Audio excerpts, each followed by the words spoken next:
উনার দিকে থাকে আমার ছেলে কোরআন হাফেজ বানাইছে, উনার রসুলে আমার ছেলে কোরআন হাফেজ আজকে। শুধু দুঃখ নয়, অতি আনন্দেও মানুষ কাঁদে। আর আজ যে চোখের পানি আপনি দেখছেন, এটি এক ভাগ্যবান বাবার আনন্দের অশ্রু। তার সন্তান পবিত্র কোরআনের 30 পারা মুখস্থ করে হাফেজে কোরআন হয়েছে। তার মতো আরও 21 জন হাফেজের গর্বিত বাবা মা আজ আনন্দে আপ্লুত। আর এই আনন্দ ভাগাভাগি করতে উপস্থিত হয়েছেন দেশ সেরা আলেম, সমাজের গণ্যমান্য ব্যক্তিবর্গ।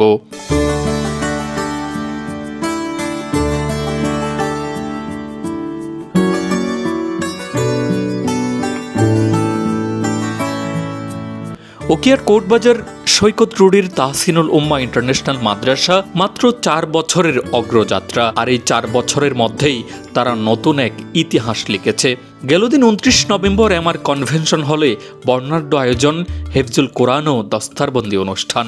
একদিনে 21 জন হাফেজের সনদ প্রদান, যা উখিয়ার জন্য এক গর্বের মাইল ফলক। মঞ্চে উঠে যখন ছোট্ট ছেলেটার মাথায় পাগড়ি পরিয়ে দেন প্রখ্যাত আলেম মাওলানা ওবায়দুল্লাহ হামজা, তখন পুরো হল জুড়ে এক আবেগের ঢেউ। একে একে সবাইকে পড়ে দেওয়া হয় পাগড়ি। কেউ চোখ মুছছেন, কেউ সন্তানকে বুকে টেনে ধরছেন, আর অভিভাবকরা ব্যক্ত করছেন তাদের অনুভূতি। আমি একজন বাংলা শিক্ষিত মানুষ, একটা ছেলে কোরআনে হাফেজ আল্লাহ কবুল করেছেন। অনুষ্ঠানে উপস্থিত ছিলেন আল জামিয়া আল ইসলামিয়া পটিয়ার মহাপরিচালক মাওলানা ওবায়দুল্লাহ হামজা, জামিয়াতুল নূর আল আলামিয়ার মুহাদ্দিস মুফতি বুরহানুদ্দিন, স্থানীয় নেতৃবৃন্দ, সুশীল সমাজ ও শত শত অভিভাবক। সবাই মিলে একটাই কথা, তাহসিনুল উম্মাহ এখন এলাকাবাসীর গর্ব। এখানে শিক্ষা দেওয়া হয়, যত হাফেজে কোরআন প্রতিষ্ঠান থেকে বের হবে, তাহলে কিয়ামত পর্যন্ত ঈসাল সওয়াব আপনার কবরের মধ্যে যাবে। সেই কারণে রাসূলুল্লাহ সাল্লাল্লাহু আলাইহি ওয়াসাল্লাম বলেছেন, খায়রুকুম মান তাআল্লামাল কুরআন ওয়া আল্লামাহু। যত জ্ঞান বিজ্ঞান তুমি অর্জন করো, সবচেয়ে শ্রেষ্ঠ জ্ঞান বিজ্ঞান হলো কোরআনের জ্ঞান। মোতাবেক আমল করবে, ময়দানে মাহশরে কিয়ামতের ময়দানে আল্লাহ রাব্বুল আলামিন ওই সন্তানের মা বাবাকে মাথার মধ্যে এমন মুকুট, এমন তাজ পরাবেন, যাওউহু আহসানু মিন যাওইশ শামস। কিয়ামতের ময়দানে 42 জন অভিভাবক মাথার মধ্যে স্বর্ণের চাইতে দামি মুকুট পাবার জন্য আল্লাহ রাব্বুল আলামিন ব্যবস্থা করলেন। আল্লাহর কোরআনের সপক্ষে যদি জোরালো কণ্ঠে কেউ কথা বলতে চায়, তাহলে তাকে ধর্মান্ধ, তাহলে তাকে বিভিন্ন ধরনের অভিধায় অভিষিক্ত করে আলেম সমাজকে হেয় করার জন্য রাষ্ট্রীয়ভাবে আমাদের অন্যান্য শিক্ষিত ভাইদের পক্ষ থেকে বিভিন্ন প্রকারের তিরস্কার এবং বর্জনা করা হয়। শিক্ষার্থীবৃন্দ আজকে কৃতিত্ব অর্জন করেছেন, হাফেজ হয়েছেন, সনদ অর্জন করেছেন। সবার আগামী দিনে যাতে তারা দিনের এক একজন কান্ডারি হতে পারে, সেই জন্য আল্লাহর কাছে দোয়া চাই। কালকে ময়দানে মাহশরে যখন আল্লাহ হাফেজে কোরআনকে ডাকবে, হে হাফেজে কোরআন আসো, ইকরা ওয়ারতাকি ওয়ারাত্তিল কামা তুরাত্তিলু ফিদ দুনিয়া। এভাবে যখন আল্লাহ তাআলা হাফেজে কোরআনকে বলবে, আমরা যখন দেখব, তখন আমরা আল্লাহকে বলবো, আল্লাহ এই হাফেজে কোরআনকে আপনি যাকে সম্মান দান করেছেন, পৃথিবীতে তার একটা সম্মানের অনুষ্ঠান ছিল, সেই অনুষ্ঠানে আমরাও উপস্থিত ছিলাম। এবং আন্তর্জাতিক পর্যায়ে তারা প্রমাণ করতে পেরেছেন হিফজুল কোরআনের জগতে তাহসিনুল উম্মাহ ইন্টারন্যাশনাল মাদ্রাসাও অনন্য একটি হিফজুল কোরআন প্রতিষ্ঠান। আনুষ্ঠানিক অভিভাবক এবং বাড়ির অভিভাবক উভয়পক্ষের অভিভাবকত্বের দায়িত্ব যথার্থভাবে আদায় করা হয়, তখন সেই প্রতিষ্ঠানের স্টুডেন্টগুলো, ছাত্রগুলো নিজের লক্ষ্যার্জনে অত্যন্ত দ্রুত বেগে এগিয়ে যায়। জ্ঞানী গুণী এত লেখাপড়া জানা মানুষ থাকা সত্ত্বেও সেই জমানাটাকে আইয়ামে জাহিলিয়া বলা হয়েছে, শুধুমাত্র একটি এলমের অভাব ছিল। সেটা ছিল কি? কোরআন।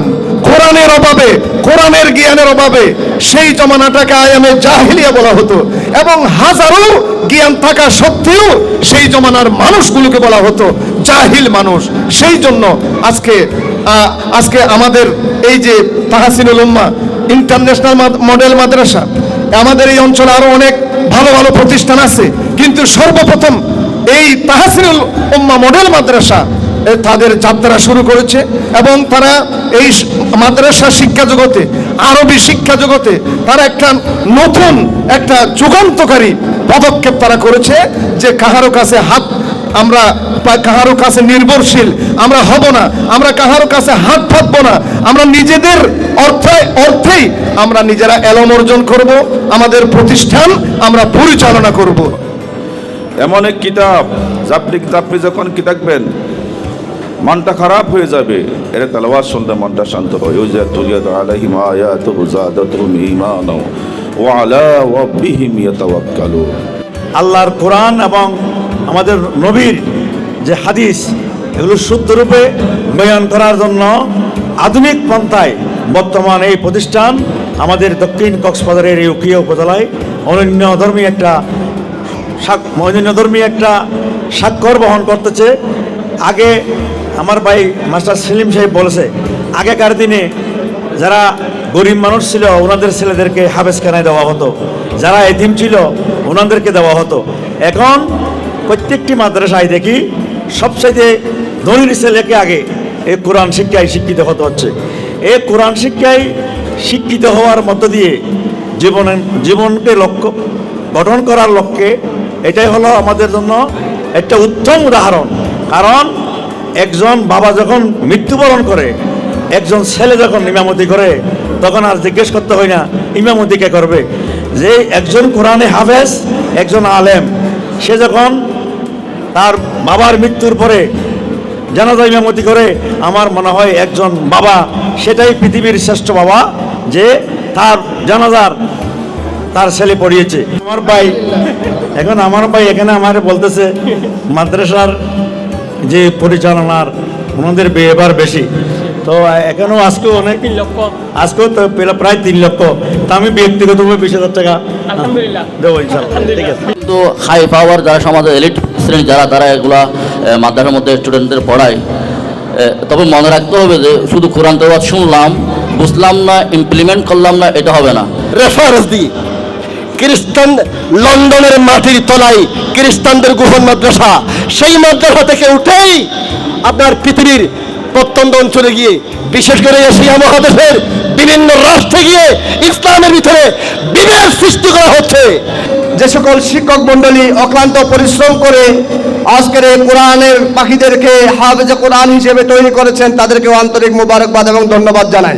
আধুনিক শিক্ষার সমন্বয়ে প্রতিষ্ঠিত আঞ্চলিক ও জাতীয় পর্যায়ে একাধিকবার পুরস্কার প্রাপ্ত দ্বীনি বিদ্যাপীঠ তাহসিনুল উম্মাহ ইন্টারন্যাশনাল মাদ্রাসা কর্তৃক আয়োজিত সময় মূলত এলাকার একটি সুন্দর প্রতিষ্ঠানের আয়োজন, এই জন্য ফেনী থেকে রাত্রে আসছি। অথচ একটু আগেই শুনেছেন আজকে আমাদের ঢাকা শাখায় একটি আয়োজন আছে, সেখানে শেখ আহমদুল্লাহ থাকছেন, মাননীয় ধর্ম উপদেষ্টা থাকবেন এবং আনুষ্ঠানিকভাবে আমাদের জামিয়াতুন নূরের ঢাকা শাখার পথ চলা খুবই ব্যস্ত সময়, তারপরও এলাকার প্রতিষ্ঠান উপস্থিতি সামান্যটুকু হলেও দরকার হিসেবে আসা। আর ফ্লাইটের টাইমটা আপনারা জানেন খুবই কাছে, ঘন্টা 1.5 সময় আছে, আবার মাঝখানে পাবলিক হলে 2-1 মিনিট কথা বলে এয়ারপোর্টে যেতে হবে। তো খাইর এখানে আজকে অনেক বিজ্ঞ আলোচকবৃন্দ আছেন, এখানে মৌলানা আবুল ফজল সাহেব আছেন, আর অনেকে আছেন। ওনারা আপনাদেরকে অত্যন্ত তথ্য সমৃদ্ধ চমৎকার কথাগুলো বলবেন অভিভাবকদের উদ্দেশ্যে, আমাদের ছাত্রদের উদ্দেশ্যে। আমি রাসূলুল্লাহ সাল্লাল্লাহু আলাইহি ওয়াসাল্লামের একটি হাদিস বুখারী এবং মুসলিমে বর্ণিত, সে হাদিসটা আপনাদের সামনে পাঠ করেছি। যদি এটি দীর্ঘ হাদিস, তবে দীর্ঘ হাদিসের প্রথম লাইনটাই পড়েছি। রাসূল বলেন সাল্লাল্লাহু আলাইহি ওয়াসাল্লাম, আমরা প্রত্যেককে গার্ডিয়ান, দায়িত্বশীল, এবং আমাদের পরিবারের সদস্য নিয়ে আমাদের জবাবদিহি করতে হবে আল্লাহ পাকের দরবারে। কাজে এই বাচ্চাগুলো যারা এখানে মাদ্রাসায় পড়ছে অথবা অন্যান্য স্কুলেই পড়ুক, অভিভাবক হিসেবে আপনাদের উদ্দেশ্যে 2-1টি কথা। প্রথমেই কথা হলো, আমাদের এই সন্তানগুলো আল্লাহ পাকের অনেক বড় দান, বড় অনুগ্রহ, আল্লাহ পাকের বড় নিয়ামত। কোরআনে কারীম আল্লাহ পাক এদেরকে গিফট বলেছেন, ইয়াহাবুল লিমান ইয়াশা ইনাসা ওয়া ইয়াহাবুল লিমান ইয়াশা যুকুর। আল্লাহ পাক যাকে ইচ্ছা তাকে গিফট দান করেন। অনেকে বিয়ে শাদীর পরেও দাম্পত্য জীবনে কাড়ি টাকা খরচ করেও নিঃসন্তান রয়ে গেছেন, সন্তানের বাবা হতে পারেননি। আর কেউ এমনও আছে যারা প্রতিবন্ধী সন্তানের বাবা অথবা সন্তান বোবা বা বধির নানা প্রতিবন্ধকতায় সম্মুখীন, যাকে কোটি টাকা খরচ করেও সন্তানের মুখে কোনো শব্দ উচ্চারণ করানো যায় না। কাজী এটি আল্লাহ পাকের নেয়ামত। আল্লাহ পাক আমাদেরকে সুস্থ, সুন্দর, মেধাবী, প্রতিভাবান, সম্ভাবনাময় আল্লাহ পাক সন্তানের মা বাবা হিসেবে আল্লাহ পাক আমাদেরকে কবুল করেছেন। এই প্রতিষ্ঠান শুধু হিফজেই নয়, বাংলা ভিশন, RTV, NTV সহ বিভাগীয় প্রতিযোগিতায় প্রথম, জাতীয় পর্যায়ে একাধিকবার পুরস্কার